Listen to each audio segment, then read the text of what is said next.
इसकी उम्र सिर्फ 21 साल है, सैलरी है 22,000 रुपए महीना, एक्सपेंसेस 1,31,000 रुपए महीना। आप सोच रहे होंगे जब 22,000 रुपए महीने के कमाता है तो 1,31,000 रुपए कैसे खर्च करता है? जवाब है फाइनेंशियल सुइसाइड। लेकिन कहानी यहाँ खत्म नहीं होती।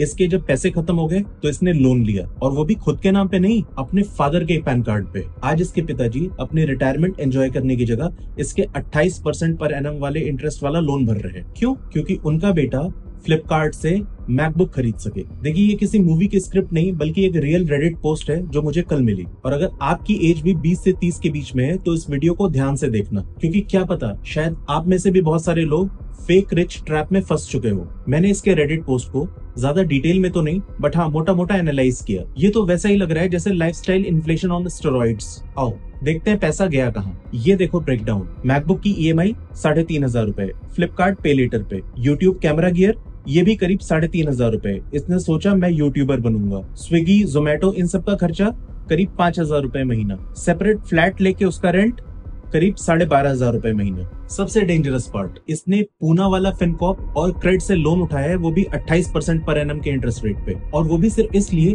ताकि ये एक अलग फ्लैट में रह सके और अपने कजन्स वगैरह के सामने एजेंसी ओनर वाली फील ले सके। रिजल्ट, कजन ने 1 रुपया नहीं दिया, एजेंसी बंद हो गई और अब ये लड़का महीने के 1,30,000 रुपए के खर्चे के नीचे दब चुका है। इस पूरे केस में सबसे बड़ी प्रॉब्लम साइकोलॉजी है। इसने अपनी पोस्ट में एक लाइन लिखी है, I feel caged in my job, Should I quit and focus on my agency? दोस्तों, इसे कहते हैं delusional optimism। भाई, तेरी सैलरी 22,000 है, तेरी महीने की EMI 38,000 है, तू केज में नहीं, तू ICU में है। इस बंदे ने पिछले साल 4 से 5 लाख रुपए साइड इनकम बनाए थे फ्रीलांस करके, पर इसने उन पैसों को कहीं इन्वेस्ट नहीं किया।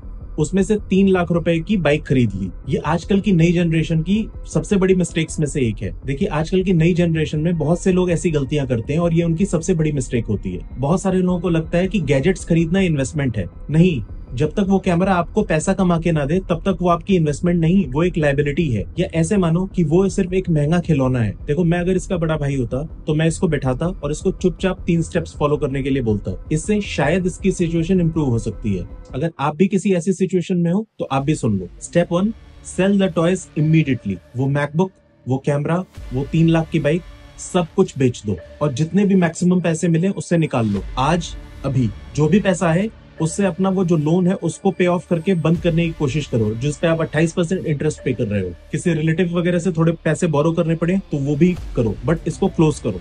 फादर का सिविल स्कोर बचाना तुम्हारी जिम्मेदारी है। Step 2, crushing the ego. वो रेंटेड फ्लैट खाली करो, वापस पेरेंट्स के घर जाओ, कजन्स को टाटा बाय बाय करो। देखो, जब जेब में पैसे ना हो तो प्राइवेसी ही लग्जरी होती है। Step 3, stick to your job. देखो, एजेंसी का सपना अभी के लिए होल्ड पे रखो, दिन में जॉब करो और अगर उसके बाद पॉसिबल हो तो फ्रीलांस करके कुछ एडिशनल इनकम भी बनाओ। जब तक बैंक अकाउंट में 2-3 लाख रुपए के इमरजेंसी फंड्स ना आ जाए तब तक जॉब क्विट करने की सोचना भी मत। दोस्तों, एम्बिशन एक अच्छी चीज है, पर शो ऑफ एक बीमारी है। अपने फादर का पैन कार्ड यूज करके उस पर लोन लेना, उससे अपने लग्जरी गैजेट्स वगैरह खरीदना, ये समझदारी का काम नहीं है, या यूं कहूं ये हसल नहीं है, ये एक धोखा है। जरूरी नहीं है हम अपनी गलतियों से ही सीखें, हम दूसरों की गलतियों से भी सीख सकते हैं। आप अगर पॉसिबल हो तो इस बंदे की गलतियों से सीखो, क्योंकि EMI माफ नहीं करती। जय हिंद।